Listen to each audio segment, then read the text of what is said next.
Hello everyone, welcome back to my channel. మేమైతే ఈరోజు కాసింపేటలోని మానసాదేవి టెంపుల్కి అయితే వచ్చాం.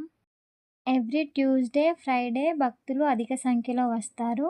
మొదటగా ఈ టెంపుల్కి వెళ్ళే ముందు ఆడవాళ్ళు తప్పకుండా కాళ్ళకి పసుపు పారాన్ని పెట్టుకోవాలి. ఇప్పుడు మన మానసాదేవి చరిత్ర ఏంటో తెలుసుకుందాం. పూర్వం భూమిపైన మనుషుల కంటే పాములే ఎక్కువగా ఉండేవట.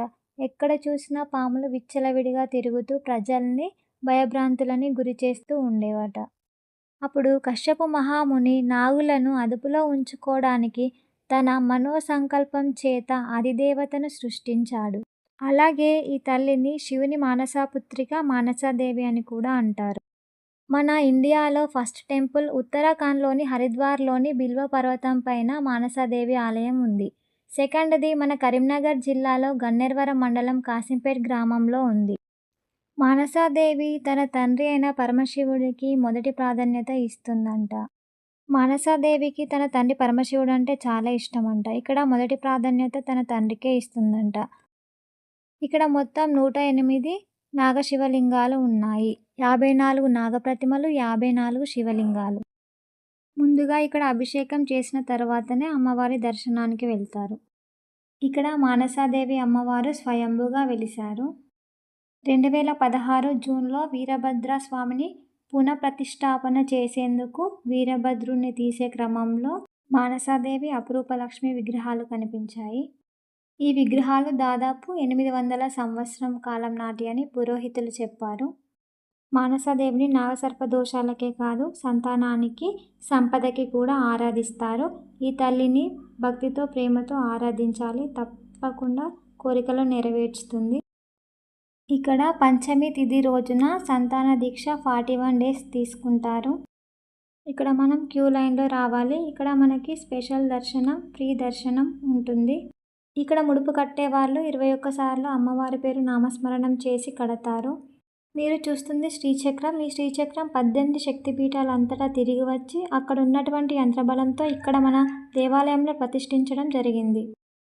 అలాగే మనకు టెంపుల్లో గణపతి దేవుడు, కళ్యాణరాముడు, అలాగే మానసాదేవి, అపురూప లక్ష్మి, నరసింహస్వామి వారు ఉంటారు.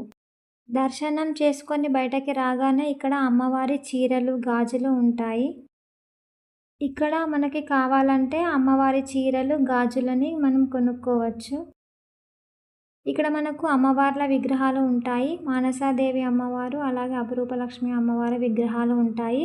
ఇక్కడ ఒడిబియ్యం పోసేవారు చీరలు, కనుములు పెట్టి బియ్యం పోస్తారు. అలాగే ఇక్కడ అమ్మవారికి గాజులు, పువ్వులు సమర్పిస్తారు. మేమైతే ఇక్కడ అమ్మవారికి అయితే బియ్యం పోస్తున్నాము. ఒడి బియ్యం పోయడం అయిపోయిన తర్వాత మేమైతే ఇక్కడ అమ్మవారి చీరను ఒకటైతే తీసుకున్నాము. ఈ గుడిని అయితే 9 నెలల కాలంలోనే పూర్తి చేశారు. మానసాదేవి నాగసర్పాలకి అధినేత. పరమశివుడు అంతటి వాడు క్షీరసాగర మదనంలో హలాహలాన్ని సేవించినప్పుడు ఆ విషం పనిచేయకుండా నివారించింది. మానసాదేవిని విషహరదేవి అని కూడా అంటారు. గుడి చుట్టూ నాగసర్పాలు, అలాగే గోపురం పైన పడగ విప్పి ఆ పడగ కవచం కింద మానసాదేవి ఉంటుంది. ఇక్కడ భక్తులు తమ కోరికలు నెరవేరాలని మనసులో అమ్మవారిని తలుచుకొని ముడుపులు కడతారు. ఇక్కడ మీరు చూస్తుంది ధ్వజస్తంభం. దీనిని ఏకశిలా నుండి తయారు చేశారు. ఇక్కడ మనకు టెంపుల్ ఎంట్రన్స్లో లెఫ్ట్ సైడ్ హనుమంతుని విగ్రహం ఉంటుంది. దీనిని కూడా ఏకశిలా నుండి తయారు చేశారు. ఏకశిలా విగ్రహం అని అంటే రాయిని చీల్చకుండా ఒకే స్టోన్తోని విగ్రహం తయారు చేయడం. దీనినే ఏకశిలా విగ్రహం అని అంటారు. నవగ్రహాలు మన కర్మకాల శక్తుల సంకేతాలు. నవగ్రహాల చుట్టూ ప్రదక్షిణం చేయడం వల్ల దోషాలు తగ్గి ఆరోగ్యం, శాంతి, ఐశ్వర్యం కలుగుతాయి. అలాగే మనకు ముందు అన్నదానం చేసే ప్లేస్లో లడ్డు, పులిహోర అమ్ముతున్నారు. If you like this video, don't forget like, share and subscribe. Thank you for watching. See you in the next video.